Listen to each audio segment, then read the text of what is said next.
दोस्तों, युक्ति आईएएस में आपका हार्दिक स्वागत है। सबसे पहले युक्ति आईएएस के जितने प्लेटफॉर्म पे जितने भी सब्सक्राइबर हैं जो हमारे चैनल से जुड़े हुए हैं, सभी को महाशिवरात्रि की हार्दिक शुभकामनाएं। और आज हम बात करेंगे करंट अफेयर का एनालिसिस पे, क्योंकि 100 क्वेश्चन तक करंट अफेयर का बिहार पीसीएस का जो पेपर लिया गया था करंट अफेयर का, उसका एनालिसिस ऑलरेडी किया गया था। 50 क्वेश्चन अभी भी बचे हुए हैं।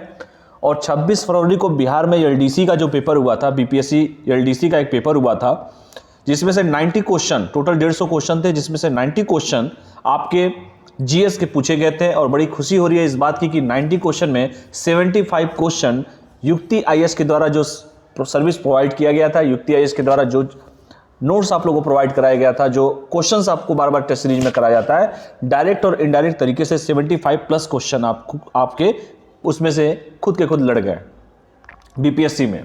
एलडीसी का भी रिसेंटली पेपर हुआ था पिछले संडे को, और 75 क्वेश्चन 90 क्वेश्चन में लड़े हैं और 10 क्वेश्चन बच गए हैं।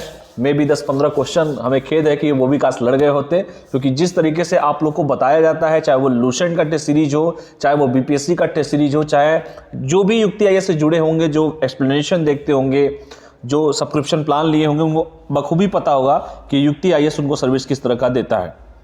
नहीं भरोसा हो तो आप जाके प्रीवियस यूट्यूब पे वीडियो को देखेंगे, आप खुद मालूम चल जाएगा कि जो क्वेश्चंस पूछे गए, आप पहले क्वेश्चंस देखिएगा पेपर में बिहार एलडीसी का, और जो हमारे द्वारा नोट्स जो प्रोवाइड कराया गया था टीम के द्वारा, उसको देखिए क्वेश्चन लड़े हैं कि नहीं लड़े हैं। ठीक है, हमारी बातों पर अगर भरोसा ना हो तो वहां पर जाकर एक बार आप लोग देख सकते हैं। लूसेंट का जो सीरीज चल रहा है उसको भी अगर किसी को ज्वाइन करना है तो वो ज्वाइन हो सकता है, क्योंकि लूसेंट का देखो बहुत बड़ा एक रोल है। चाहे वो कोई भी परीक्षा की तैयारी करते हो, ग्रुप ए से लगाए ग्रुप डी तक का, लूसेंट एक क्या है, एक रेफरेंस बुक की तरह है। लूसेंट वो चीजें, उसमें सारे मैटर्स ऐसे मिलते हैं जो किसी भी परीक्षा के लिए बड़ा इंपॉर्टेंट होता है। मेरा मानना है कि एक बार लूसेंट कोई भी विद्यार्थी हो, एस्पिरेंट्स हो, जिसको कुछ अगर तैयारी करना हो, कुछ भी तैयारी कर रहा हो, वो टेट की भी करता हो, चाहे सुपर टेट की करता हो, चाहे वो बैंक की कुछ भी करता हो, एटलीस्ट बैंक का तो मैं नहीं कहूंगा, एसएससी तक से चलेगा, लेकिन एटलीस्ट उसको एक बार लूसेंट जरूर पढ़ना चाहिए, क्योंकि उसमें बहुत सी ऐसी चीजें होती हैं जो वनडे एग्जाम, जो वन लाइनर टाइप का होता है और क्वेश्चन काफी लड़ जाते हैं। उसी को देखते मद्देनजर रखते हुए लूसेंट का सीरीज चलाया गया है। उसको भी अगर किसी को सब्सक्रिप्शन लेना हो तो सब्सक्रिप्शन ले सकता है। ठीक है, रोज पर डे हर दिन अल्टरनेट करके पेपर 5 टॉपिक लिए जाते हैं, उसमें से क्वेश्चंस पूछे जाते हैं, वो टॉपिक आप लोगों को बता दिए जाते हैं और बड़ा बेनिफिट होता है उससे। आगे बढ़ने से पहले जिन लोगों ने चैनल को सब्सक्राइब न किया हो, चैनल को सब्सक्राइब कर लें। ऑनलाइन टेस्ट सीरीज है, चाहे वनडे एग्जाम की तैयारी करते हो, चाहे स्टेट पीसीएस की, चाहे यूपीएससी की, सभी का टेस्ट सीरीज दोनों माध्यम में अवेलेबल है। बीपीएससी का टेस्ट सीरीज लगातार सफलतापूर्वक चल रहा है और 67 बीपीएससी में 110 प्लस का जो नारा दिया गया था वो 100% पूरा होगा, बशर्ते जिस तरीके से आप लोग को बताया जाता है, जो मैटर प्रोवाइड कराया जाता है, उसको गंभीरता से अगर आप लोग लेते हैं तो। क्योंकि देखिए, सिलेक्शन तो इन्हीं के बीच में होना है। जो लोग ऑलरेडी इंटरव्यू वाले हैं वो भी रहेंगे, जो मेंस वाले हैं वो भी रहेंगे, जो पहली बार प्रीलिम्स दे रहे हैं वो भी रहेंगे, और जो बार बार प्रीलिम्स दिए होंगे, 2-4 बार नहीं प्रीलिम्स हुआ होगा वो भी रहेंगे। तो फाइट काफ़ी बड़ी है और 67 बीपीएससी में पोस्ट भी काफ़ी अच्छे खासे हैं, इसलिए समय को व्यतीत न करिए। और 2 महीने बचे हैं, क्योंकि अगले महीने, आज 1 मार्च है, 30 अप्रैल को आप लोग का पेपर होने वाला है। तो 2 पेपर है, बिहार सीडीपीओ है, बिहार पीसीएस का 67 बीपीएससी भी है, तो आप लोग तैयारी करते रहिए। बीपीएससी मेंस है, 3 महीने के बाद पेपर हो जाएगा। यहाँ पे देखिए सब्सक्रिप्शन प्लान है, जिसको भी जीएस का पेपर देना हो, मेंस का, वो भी तैयारी कर सकते हैं। ऑप्शनल का भी पेपर यहाँ पे इंक्लूड है। यूपीएससी का भी 5 जून को पेपर है, विश्व पर्यावरण दिवस के दिन 5 जून को इस बार पेपर पड़ा है। जिनको भी टेस्ट सीरीज देना हो, यूपीएससी का 51 टेस्ट है, शेड्यूल दे दिया गया है। तो चलिए सबसे पहले हम बात करते हैं 101 क्वेश्चन पे, 101 नंबर का क्वेश्चन जो है, सबसे पहले हम बात करते हैं। और 100 क्वेश्चन तक मैंने पूरा एनालिसिस करा दिया है। कुछ लोग कहते हैं कि युक्ति आईएएस का सब्सक्रिप्शन क्यों लें। मेरा मानना है कि सब्सक्रिप्शन इसलिए भी लेना चाहिए कि भारत में इससे सस्ता सब्सक्रिप्शन किसी का नहीं है। दूसरा, इसका एनालिसिस जो है, एक क्वेश्चन आप पढ़ते हैं, एक क्वेश्चन आप देखेंगे नीचे एक्सप्लेनेशन, तो एकदम आसान भाषा में, सिंपल भाषा में, पहली बार भी कोई तैयारी करता हो उसको भी पता चल जाएगा कि एक्सप्लेनेशन जिस तरीके से दिया जाता है वो 4-5 क्वेश्चन एक क्वेश्चन के बराबर, यानी कि 150 क्वेश्चन अगर आपको दिया जाता है तो कम से कम उस 150 क्वेश्चन से 600-700 क्वेश्चन अपने आप तैयार भी हो जाते हैं। सिंपल आसान भाषा में और टू द पॉइंट क्वेश्चन दिए जाते हैं, इधर उधर के कोई फालतू क्वेश्चंस नहीं दिए जाते हैं। तो युक्ति आईएएस इसीलिए चर्चित भी है और युवाओं के बीच में काफी लोकप्रिय भी है। बाकी आप लोग जब एक बार देखेंगे, जो लोग पहले से जुड़े उनको पता भी होगा, जो नए जुड़े होंगे वो देख सकते हैं उन चीज़ों को, चाहे वो क्विज के माध्यम से बताया जाता हो, चाहे वो लूसेंट सीरीज के माध्यम से बताया जाता हो, चाहे करंट अफेयर के माध्यम से बताया जाता हो, चाहे दैनिक जागरण राष्ट्रीय संस्करण के माध्यम से बताया जाता हो, चाहे वो टेस्ट सीरीज के माध्यम से बनाया जाता है। जो भी टेस्ट सीरीज बन रहा है, वो जितने भी इंटरव्यू दे रहे हैं लगातार, उनके द्वारा ये टेस्ट सीरीज बनाया जा रहा है। तो सीरियसली लीजिए आप लोग, क्योंकि प्रीलिम्स का पेपर देना है। चलिए बात करते हैं 101 क्वेश्चन पे। तो 101 क्वेश्चन पे सबसे पहले क्वेश्चन पूछा है कि शांति और विकास के लिए, जहां तक मुझे मालूम है कि 101 में यही क्वेश्चन था कि शांति और विकास के लिए विश्व विज्ञान दिवस कब मनाया जाता है। ठीक है, क्योंकि 30 क्वेश्चन करंट अफेयर का पूछेगा, और ये जो करंट अफेयर है, चाहे वो बीपीएससी हो, पीपीसीएस हो, लोअर पीसीएस हो, यूपीएससी हो, यूपीएससी हो, सभी के लिए काम देगा, क्योंकि करंट होता है, वो किसी में भी पूछा जा सकता है, बिहार को अगर स्पेशल छोड़ दे तो। ठीक है, तो शांति और विकास के लिए पूछा है कि विश्व विज्ञान दिवस कब मनाया जाता है। तो ऑप्शन 4 है 9 नवंबर, 8 नवंबर, 10 नवंबर और 11 नवंबर, मतलब 8, 9, 10, 11 यही पूछा है। तो इसका सही जो आंसर है इसका 10 नवंबर। 10 नवंबर को, क्योंकि समाज में विज्ञान की, क्योंकि साइंस कितना इंपॉर्टेंट है जानते भी हैं आप लोग। साइंस से 20 क्वेश्चन, 25 क्वेश्चन हमेशा बीपीएससी में पूछता भी है कि समाज में विज्ञान की महत्वपूर्ण भूमिका और उभरते वैज्ञानिक मुद्दों पर जनता को व्यापक स्तर पर संलग्न करने के उद्देश्य से यूनेस्को द्वारा प्रत्येक वर्ष 10 नवंबर को विश्व विज्ञान दिवस मनाया जाता है। तो किसके द्वारा मनाया जाता है बेटा? यूनेस्को के द्वारा ही मनाया जाता है। कब मनाया जाता है? 10 नवंबर को मनाया जाता है। यह दिवस विज्ञान के महत्व एवं प्रासंगिकता को रेखांकित करते हुए सभी सरकारी अधिकारियों, विद्यार्थियों, मीडिया आदि को एक साथ जोड़ने का प्रयास करता है, क्योंकि ज्ञान की वह शाखा है जिसके अंतर्गत किसी सुसंगठित सुव्यवस्थित ज्ञान का बोध होता है। बचपन में पढ़ा होगा आप लोगों ने। तो 10 नवंबर को विश्व विज्ञान दिवस मनाया जाता है, और इस दिवस जो क्या किया गया था, विज्ञान के महत्व के बारे में, विज्ञान की क्या प्रासंगिकता है, उसका क्या महत्व है, इसको रेखांकित करते हुए सभी सरकारी अधिकारियों, विद्यार्थियों, मीडिया आदि को एक साथ जोड़ने का प्रयास करता है। तो याद रखना कि शांति और विकास के लिए विश्व विज्ञान दिवस 10 नवंबर को मनाया गया है। ठीक है, चलिए दूसरा क्वेश्चन आगे बढ़ते हैं। और भी देखिए एक्सप्लेनेशन अगर किसी को देखना हो कि वर्ष 2020 के लिए विज्ञान दिवस की थीम, देखो किसी भी परीक्षा में थीम बड़ा इंपॉर्टेंट होता है। क्या स्लोगन दिया गया था? विज्ञान समाज के लिए और समाज के साथ है। यानी कि 2020 का अगर मान लीजिए पूछ दे कि विज्ञान दिवस की थीम क्या थी, तो विज्ञान दिवस की जो थीम थी वो थी विज्ञान समाज के लिए, समाज के साथ, science for and with society है। इस वर्ष वैज्ञानिक दृष्टिकोण के द्वारा कोविड-19 महामारी से निपटने के लिए यूनेस्को ने 3 प्रमुख पहलों को अपनाया है। अंतर्राष्ट्रीय वैज्ञानिक सहयोग को प्रोत्साहन देना, स्वच्छ जल तक पहुंच सुनिश्चित करना और पारिस्थितिक पुनर्निर्माण का समर्थन करना है। विज्ञान दिवस मनाने का विचार सर्वप्रथम बुडापेस्ट में वर्ष 1999 में आयोजित विश्व विज्ञान सम्मेलन में प्रस्तुत किया गया था। देखो यहाँ पे मैंने क्यों व्याख्या में मैं इस तरफ दिया हूं। पहली बात तो एक स्टूडेंट को यह पता चलेगा कि विश्व विज्ञान दिवस किसके द्वारा मनाया जाता है। मैंने कहा यूनेस्को के द्वारा। दूसरा क्वेश्चन कि कब मनाया जाता है, तो 10 नवंबर को मनाया जाता है। तीसरा क्वेश्चन कि आखिर इसका उद्देश्य क्या है? इसका उद्देश्य यही है कि सभी लोगों, चाहे वो मीडिया के लोग हो, चाहे वो स्टूडेंट हो, चाहे वो समाज के लोग, सभी को एक साथ इंटीग्रेटेड करते हुए विज्ञान की महत्व और उसकी प्रासंगिकता को बताना है। अगर मान लीजिए कोई पूछते कि थीम क्या है, तो विज्ञान समाज के लिए, समाज के साथ है। ठीक है, science for and with society है। और पूछे कि अगर कोविड-19 महामारी से निपटने के लिए, जैसे मैंने कहा कि यूनेस्को ने 3 प्रमुख पहलों को अपनाया, जिसमें मैंने कहा कि अंतर्राष्ट्रीय वैज्ञानिक सहयोग को प्रोत्साहन देना, स्वच्छ जल तक सभी की पहुंच होना, क्योंकि अगला वर्ल्ड वार जो है पानी के लिए होना है, पारिस्थितिक पुनर्निर्माण का समर्थन करना है। तो ये देखिए एक्सप्लेनेशन अगर आप पढ़ते हैं तो चाहे वो प्रीलिम्स दें, चाहे वो मेंस हो, चाहे इंटरव्यू हो, कहीं ना कहीं डायरेक्ट और इनडायरेक्ट तरीके से इस तरह के जो एक्सप्लेनेशन आपको दिए जा रहे हैं वो आप कहीं पे भी कॉपी पेस्ट कर सकते हैं। एकदम टू द पॉइंट अगर पूछे, टू द पॉइंट लिखिए। विज्ञान दिवस मनाने का विचार सर्वप्रथम, जैसे मैंने कहा कि बुडापेस्ट में 1999 में आयोजित विश्व विज्ञान सम्मेलन में प्रस्तुत किया गया था। तत्पश्चात यूनेस्को के द्वारा 2001 में इस दिवस की घोषणा की गई तथा पहला विश्व विज्ञान दिवस 10 नवंबर 2002 को मनाया गया है। मान लो यूपीएससी में अगर क्वेश्चन पूछे तो यही ऐसे स्टेटमेंट करके दे देगा कि विश्व विज्ञान दिवस सर्वप्रथम 1999 में आयोजित किया गया था। दूसरा, विश्व विज्ञान दिवस की घोषणा यूनेस्को द्वारा 2001 में घोषणा की गई थी। तीसरा, पहला विश्व विज्ञान दिवस 10 नवंबर 2002 को मनाया गया था। ये भी पूछ सकता है। ये भी पूछ सकता है कि इस बार को जो विश्व विज्ञान दिवस मनाया गया वो कौन सा नंबर का था। तो आपको मालूम अगर हो कि 2002 को मनाया गया था पहला विज्ञान दिवस, तो इस बार जोड़ लीजिए 2021 से 2020 जो भी जोड़ना हो, 18, 19 जो भी हो। तो ये भी कहीं ना कहीं रीजनिंग में यूपीएससी टाइप के क्वेश्चन इस तरह से बन सकते हैं, इसीलिए पूरा डिटेल में दे रहा हूं। कहीं से भी किसी तरह क्वेश्चन आए एकदम हिचकना नहीं है, क्वेश्चन का आंसर देना है। अगला क्वेश्चन है कि हाल ही में किस राज्य के मुख्यमंत्री ने स्मार्ट हेल्थ कार्ड का वितरण शुरू किया है? चुनाव का समय है और मैंने कहा भी कि हाल ही में किस राज्य के मुख्यमंत्री ने स्मार्ट हेल्थ कार्ड का वितरण प्रस्तुत किया है। 4 ऑप्शन है, उत्तराखंड, उड़ीसा, जम्मू कश्मीर और पंजाब। अब हमारा एक ही आंसर सही होगा, या तो इनमें से कोई नहीं या एक से अधिक भी हो सकता है। तो इसका सही आंसर है उड़ीसा। मैं बार बार कहता हूं कि जब मैं क्वेश्चन पूछता हूं तो उसके नीचे जो कमेंट सेक्शन है मैं जरूर देखता हूं उसको, तो कमेंट में जो क्वेश्चन पूछे जाते हैं उसका आंसर देने की कोशिश आदत डालिए आप लोग, क्योंकि गूंगा नहीं यहां बनना है। आप एस्पिरेंट्स हैं तो आपको बोलने की आजादी है। यहाँ मन की बात दोनों तरफ से होती है, एक तरफ से नहीं होती है, टू वे होता है यहाँ पे कम्युनिकेशन। तो स्मार्ट और कमेंट जो भी क्वेश्चन, जैसे मान लीजिए मैंने कहा उड़ीसा, अब उड़ीसा के सीएम कौन है, उड़ीसा के गवर्नर कौन है, उड़ीसा के बारे में और जो सीएम बने कितनी बार सीएम बने हैं, लोकसभा की कितनी सीटें हैं, राज्यसभा की कितनी सीटें, एटलीस्ट एक एस्पिरेंट को जानना चाहिए उड़ीसा के बारे में। ठीक है, तो उड़ीसा के सीएम साहब ने इसके स्मार्ट हेल्थ कार्ड का वितरण प्रस्तुत किया और इस योजना के तहत देश के को RSBY स्मार्ट कार्ड प्रदान किया जाएगा, जिसका सहायता से लोग अस्पतालों में निःशुल्क चिकित्सा सुविधा प्राप्त कर सकते हैं। स्मार्ट कार्ड का सबसे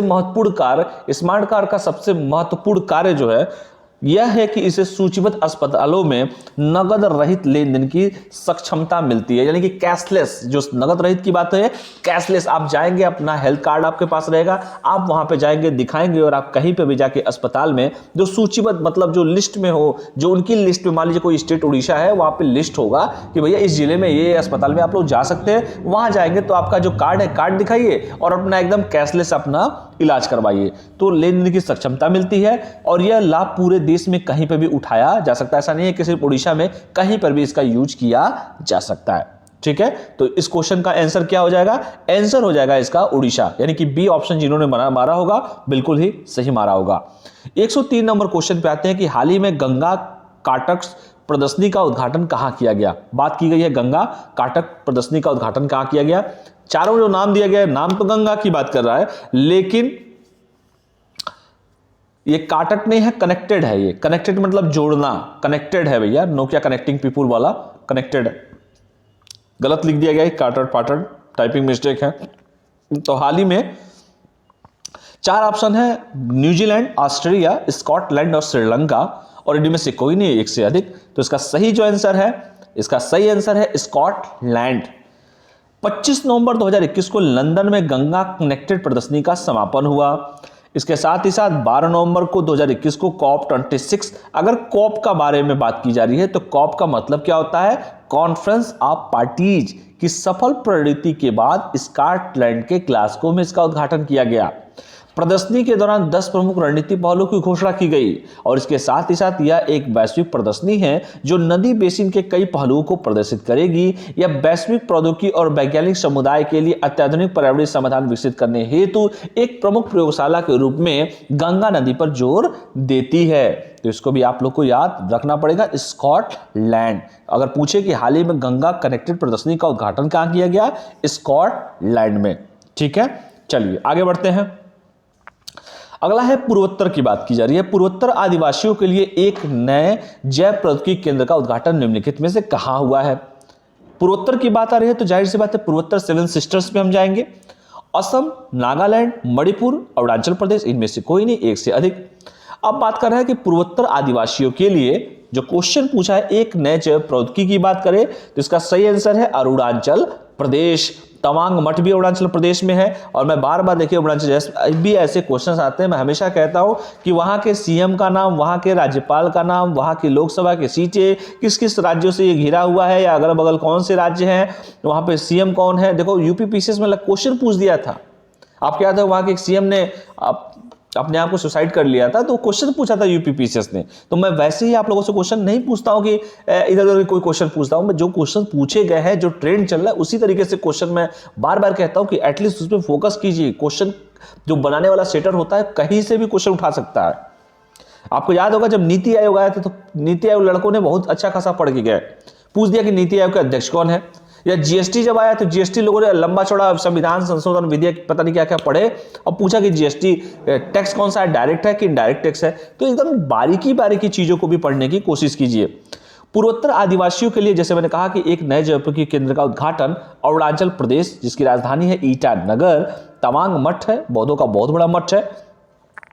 तो केंद्रीय राज्य मंत्री विज्ञान और प्रौद्योगिकी राज्य मंत्री स्वतंत्र प्रभार पृथ्वी विज्ञान कार्मिक लोक शिकायत प्रमिशन परमाणु ऊर्जा अंतरिक्ष मंत्री डॉक्टर राजेंद्र सिंह ने किमीन में अरुणाचल प्रदेश के सुदूर इलाकों में पूर्वोत्तर आदिवासियों के लिए एक नए जयपुर की प्रौद्योगिकी प्रांत केंद्र का उद्घाटन किया है, जिसको ध्यान से देख लीजिएगा।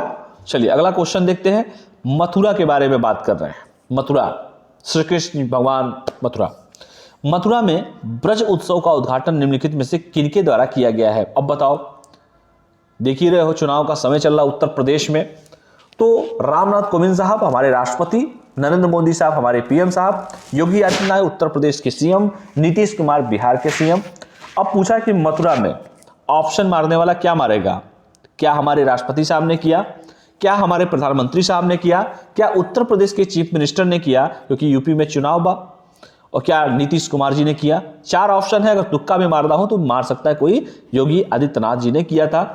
पहली बात कि अगर ये पूछे कि किस नदी के तट पर, तो यमुना तट पर उत्तर प्रदेश ब्रज विकास तीर्थ परिषद की ओर से आयोजित ब्रज उत्सव विविधताओं से परिपूर्ण है। इसका उद्घाटन उत्तर प्रदेश के मुख्यमंत्री योगी आदित्यनाथ जी ने किया है। ठीक है, तो इसका सही आंसर हो जाएगा सी। अगला क्वेश्चन है, राष्ट्रीय आपदा प्रतिक्रिया बल एनडीआरएफ के नए प्रमुख निम्नलिखित में से कौन बने हैं? ये किनक नहीं है, कौन बने हैं, कौन बने हैं इस समय। देखो ऐसे क्वेश्चंस पूछे जाते हैं। मुझे याद है कि एक बार बीपीएससी के क्वेश्चन में पूछा गया था कि आरबीआई के गवर्नर कौन है। अभी लेटेस्ट एकदम क्वेश्चन आया था, मुझे लगता है कि 10 दिन पहले कोई नया बना था, शशिकांत दास साहब बने थे और क्वेश्चन पूछ दिया गया था। लड़के कंफ्यूजन के पुराना वाला मारो उर्जित पटेल की शशिकांत दास को मार दो, और इनमें से एक नहीं, और ये भी कोई एक ऑप्शन बचा है यूपी बिहार में, 5वां ऑप्शन। तो ये सब देखिए कि कोई नया बना हो अगल बगल अगर, तो उसको भी पढ़िए। तो राष्ट्रीय आपदा प्रतिक्रिया बल के प्रमुख कौन बने हैं? राजीव कुमार मिश्रा, अतुल करवाल, सील वर्धन, विवेक राम चौधरी। तो इसका सही आंसर है अतुल करवाल। अतुल करवाल साहब बने हैं। तो याद रखिएगा अतुल करवाल को एनडीआरएफ का प्रमुख नियुक्त किया गया है। इसको पढ़ लीजिएगा, इससे ज्यादा क्या पढ़ेंगे आप। और बेसिकली अगर एनडीआरएफ जानना चाहते हैं, नेशनल डिजास्टर रिस्पॉन्स फोर्स, राष्ट्रीय आपदा प्रतिक्रिया बल आपदा प्रबंध अधिनियम 2005 के तहत खतरनाक आपदा स्थिति या आपदा के लिए विशेष प्रतिक्रिया के उद्देश्य के लिए गठित एक भारतीय विशेष बल है। तो इसको पढ़ लीजिएगा। चलिए अगला चलते हैं। 107 क्वेश्चन पे बात करते हैं।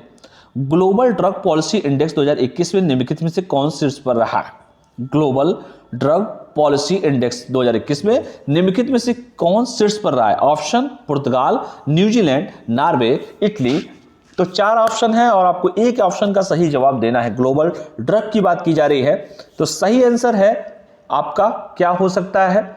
इसका सही आंसर हो सकता है नॉर्वे। नॉर्वे की राजधानी क्या है? कमेंट करके आप लोग बताइए कि नॉर्वे की राजधानी क्या है। नॉर्वे की राजधानी कमेंट करके मुझे बताइएगा, नॉर्वे। तो ग्लोबल ड्रग पॉलिसी इंडेक्स में निम्नलिखित में से शीर्ष पर रहा है Norway. Global drug policy index में नॉर्वे प्रथम स्थान पर, जबकि न्यूजीलैंड दूसरे स्थान पर। यानी कि नॉर्वे जो है फर्स्ट, न्यूजीलैंड सेकंड, पुर्तगाल थर्ड, यूनाइटेड किंगडम 4th स्थान पर लगातार रहे हैं। तो इसको पढ़ लीजिएगा, रैंकिंग भी ऐसे पूछ सकता है। ठीक है, चलिए भारत का स्थान अगर पूछे तो 30 देशों में भारत का स्थान 18वां है, 18 है। ठीक है, और स्कोर में देखा है तो 46 पाया है आउट ऑफ 100 में। अत्यधिक सजा और प्रतिक्रियाओं के प्रावधान के आधार पर इसको स्कोर 63 मिला है। खैर कितना स्थान है? 18वां। बस ये याद रखो कि 30 देशों में भारत का स्थान 18 नंबर पे है। पहले स्थान पर कौन है? नॉर्वे। दूसरे स्थान पे कौन है? न्यूजीलैंड। तीसरे स्थान पे कौन है? पुर्तगीज। चौथे स्थान पे कौन है? United Kingdom. 5वें स्थान पे कौन है? ऑस्ट्रेलिया। ठीक है, चलिए आगे बढ़ते हैं नेक्स्ट क्वेश्चन पे। अगला क्वेश्चन है, गुजरात की केवड़िया रेलवे स्टेशन का नाम बदलकर क्या रखा गया? वेरी इंपॉर्टेंट क्वेश्चन, बहुत ही इंपॉर्टेंट है ये क्वेश्चन। हो सकता है कि आप लोग को देखने को मिल जाए। तो गुजरात की केवड़िया रेलवे स्टेशन का नाम बदलकर, क्योंकि नाम बड़े चर्चित, आज देख रहे हैं ना नाम बहुत बदले जा रहे हैं। नाम इलाहाबाद का नाम प्रयागराज हो गया, मुगल सराय रेलवे स्टेशन का नाम बदलकर दीनदयाल उपाध्याय रेलवे स्टेशन हो गया, और नाम बड़े बदले जा रहे हैं। खैर अब हम इलाहाबादी अमरूद कहें या प्रयागराजी अमरूद कहें, हमें ये नहीं समझ में आ रहा है। खैर क्वेश्चन पूछा है कि गुजरात की केवड़िया रेलवे स्टेशन का नाम बदलकर क्या रखा गया है? Adarsh Nagar railway station, Ekta Nagar railway station, Saket Nagar railway station, माया नगर रेलवे स्टेशन। तो चार ऑप्शन है, एक ऑप्शन होना चाहिए या इनमें से कोई नहीं भी हो सकता है। तो इसका सही आंसर है एकता नगर रेलवे स्टेशन। गुजरात की केवड़िया रेलवे स्टेशन का नाम बदलकर एकता नगर रेलवे स्टेशन किया गया है। रेल मंत्रालय ने गुजरात के नर्मदा जिले में केवड़िया रेलवे स्टेशन का नाम बदलकर एकता रेलवे स्टेशन को मंजूरी दी है। स्टैच्यू ऑफ यूनिटी के अंतर्गत ये रेलवे स्टेशन बड़ोदरा डिवीजन के अंतर्गत आता है। ठीक है, तो इसको ध्यान से पढ़ लीजिएगा। गुजरात का जो केवड़िया रेलवे स्टेशन है वो एकता नगर रेलवे स्टेशन का नाम इसका बदलकर कर दिया गया है। चलिए अगला क्वेश्चन पे चलते हैं। हाल ही में आईसीसी ने किसे अक्टूबर माह का प्लेयर ऑफ द मंथ घोषित किया है? प्लेयर ऑफ द मंथ किसे घोषित किया है? ICC, International Cricket Council, ICC. Asif Ali, Laura Denali, Rohit Sharma, Sachin Tendulkar, इनमें से कोई नहीं और एक से अधिक। तो इसका सही जवाब है, बताते हैं, पाकिस्तान के बल्लेबाज आसिफ अली और आयरलैंड की ऑलराउंडर लौरा डेनाली को, इन दोनों को, ए एंड बी को अक्टूबर महीने के लिए आईसीसी का सर्वश्रेष्ठ पुरुष और महिला खिलाड़ी चुना गया है। आसिफ ने बांग्लादेश के साकिब अल हसन और नामीबिया के डेविड विशे को पछाड़ा था। यानी कि दो लोग सही हो गए, तो इसका आंसर हो जाएगा ई फॉर ई होता है। चलिए अगला क्वेश्चन देखते हैं। आईबीएम की बात की जा रही है, 110 नंबर क्वेश्चन। आईबीएम ने निम्नलिखित में से कहां एक क्लाइंट इनोवेशन सेंटर लॉन्च किया है? आईबीएम, तो आईबीएम ने भोपाल, मैसूर, जयपुर, नई दिल्ली। ऑप्शन इसका सही आंसर है, ना तो भोपाल है, ना तो जयपुर है, ना तो नई दिल्ली है, यह है मैसूर। और मैसूर के बारे में टीपू सुल्तान पढ़ा ही होगा, श्रीरंगपट्टनम की संधि। ठीक है, जैकोबियन क्लब। 110 नंबर, मैं आगे बढ़ जाता हूं, आगे पीछे हो गया स्लाइड, 1 मिनट रुक जाइए आप लोग। वेट एंड वॉच, गलतियां तो हो जाती हैं कभी कभी। तो आईबीएम ने निम्नलिखित में से कहा एक क्लाइंट इनोवेशन सेंटर, तो वो है मैसूर। मैसूर किस राज्य में है, कमेंट करके बताइए। तो आईबीएम कॉर्प ने बेंगलुरु से बाहर के शहरों में परिचालन स्थलों को आकर्षित करने के लिए कर्नाटक डिजिटल इकोनॉमी मिशन के समर्थन से मैसूर में एक क्लाइंट इनोवेशन सेंटर लॉन्च किया है। इस पहल का उद्देश्य व्यापक हाइब्रिड क्लाउड और एआई प्रौद्योगिकी परामर्श क्षमताओं को प्रदान करने हेतु टीयर 2, टीयर 3 क्षेत्रों में तीव्र उच्च तकनीक संचालित और आर्थिक विकास का समर्थन करना है। ठीक है, तो ये रहे पूरे 110 मतलब 10 क्वेश्चन का पूरा एनालिसिस। चलिए और आगे बढ़ते हैं। अगला क्वेश्चन है, टिश्यू कल्चर आधारित बीज आलू नियमों को मंजूरी देने वाला भारत का पहला भारतीय राज्य कौन सा है? Option Karnataka, option B Punjab, option C Kerala, option D Uttar Pradesh, UP में काबा, और ऑप्शन ए इनमें से कोई नहीं, एक से अधिक। तो टिश्यू कल्चर आधारित बीज आलू नियमों को मंजूरी देने वाला वो प्रदेश का नाम है पंजाब। तो 7 नवंबर 2021 को पंजाब मंत्रिमंडल ने पंजाब को एक मानक आलू बीज केंद्र के रूप में विकसित करने हेतु पंजाब टिश्यू कल्चर आधारित बीज आलू नियम 2021 को मंजूरी दी है। बस इतना याद रखिए बस। ठीक है, पंजाब उस राज्य का नाम है। अगला क्वेश्चन देखते हैं कि आर्थिक और सामाजिक विकास के लिए अंतर्राष्ट्रीय स्वयंसेवी दिवस कब मनाया जाता है? 3, 4, 5, 6 दिसंबर कब मनाया जाता है? तो इसका 5 दिसंबर को मनाया जाता है, ऑप्शन सी। तो आर्थिक और सामाजिक विकास के लिए अंतर्राष्ट्रीय स्वयंसेवी दिवस के रूप में मनाया जाता है 5 दिसंबर को। ठीक है, चलिए तो इसको 112 का हो जाएगा सी। 113 नंबर पे आते हैं। केंद्र सरकार ने पाइका विद्रोह को स्वतंत्र करने के पहले युद्ध के रूप में स्वीकार करने से मना कर दिया। यह विद्रोह किस राज्य से संबंधित है? पाइका विद्रोह, ऑप्शन ए है महाराष्ट्र, ऑप्शन बी है आपका उड़ीसा, ऑप्शन सी है राजस्थान, ऑप्शन डी है बिहार, तो ऑप्शन ही है इनमें से कोई नहीं, एक से अधिक। बड़ा इंपॉर्टेंट क्वेश्चन है, बहुत पूछता है मॉडर्न हिस्ट्री में। तो केंद्र सरकार ने पाइका विद्रोह, ये पाइका विद्रोह बेसिकली उड़ीसा है। भारत सरकार ने पाइका विद्रोह को स्वतंत्र कराने के पहले युद्ध के रूप में स्वीकार करने से इनकार कर किया। पाइका विद्रोह उड़ीसा में खुदरा के पाइका लोगों द्वारा लड़ा गया था। वर्ष 2002 में पाइका विद्रोह का 205वीं जयंती मनाई जा रही है। पाइका विद्रोह के कई सामाजिक, आर्थिक और राजनीतिक कारण थे, जैसे, 1 मिनट रुक जाइए आप लोग, 113 नंबर पे फिर चलता हूं।